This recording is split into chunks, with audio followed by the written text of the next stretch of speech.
you see those areas in the yellows and oranges, a huge swath of rain coming inland from the center of circulation way up here on the right of your screen.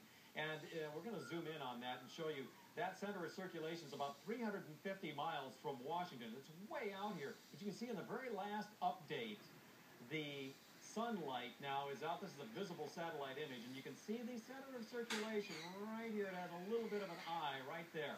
And it is now taking a turn to the west, north-northwest. It's moving at about 20 miles an hour, so it has picked up speed, but as it approaches the coast, it's going to slow down. Now, these are all clusters of very heavy rain. When you see these clouds all sort of bubbling up in the atmosphere, torrential rain in those clouds from right around the center, as well as stretching farther south and west of there, and much farther east, other clusters of very heavy downpours associated around the circulation of Sandy. And that's just going to be all rotated inland and bring it on ashore as we get into the afternoon and the evening hours. Does look like it's going to be making landfall anywhere in this impact zone from central New Jersey to just south of Ocean City. Storm's so huge that it really doesn't matter whether it comes into the north part of it or the southern part of it. You know, overall, huge area of rain and wind as it moves inland.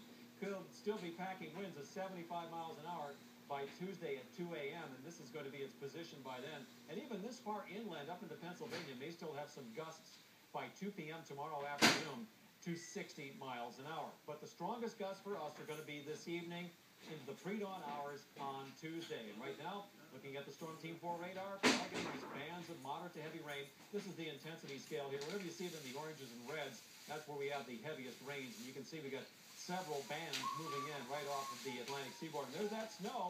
We just saw that picture from Huntington, West Virginia. And all this area of southern West Virginia is getting heavy, wet snow. Look at that, and it's still coming down there. That is a picture in from West Virginia. By the way, you can post your pictures to weather at NBCWashington.com. We'll share them on Twitter and Facebook.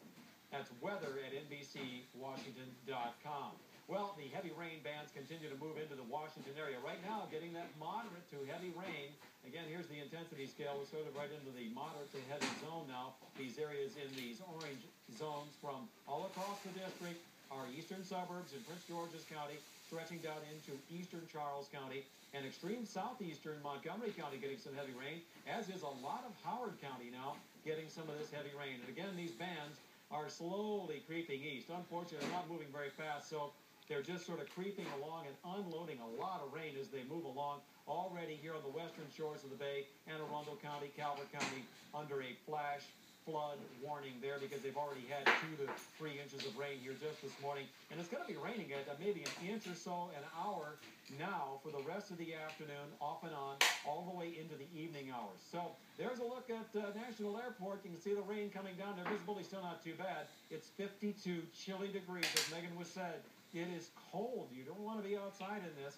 Northwesterly winds at about 18. The gusts there at Reagan National have been around 30 miles an hour. Elsewhere, it's down into the chilly 40s, Panhandle of West Virginia into western Maryland, Shenandoah Valley, closer to Washington. Only the upper 40s to near 50 degrees across most of Maryland, Virginia, right near the Bay Waters. It's in the mid-50s. Now, we're going to be sort of holding steady in the 50s for the rest of the afternoon, low 50s. Here's the rain time lapse looking like we're going to have this tapering off and ending a lot of this rain by dawn tomorrow, maybe in the form of a little wet snow here, even locally. I don't think we're going to have any accumulation, but maybe some big fat wet snowflakes early tomorrow morning as the rain tapers off and ends. And then as we get into the daylight hours on Tuesday, we'll have pretty much all the rain over. But the peak winds are going to be tonight, 8 p.m. this evening. Peak winds near 70 miles an hour all across northern Virginia, eastern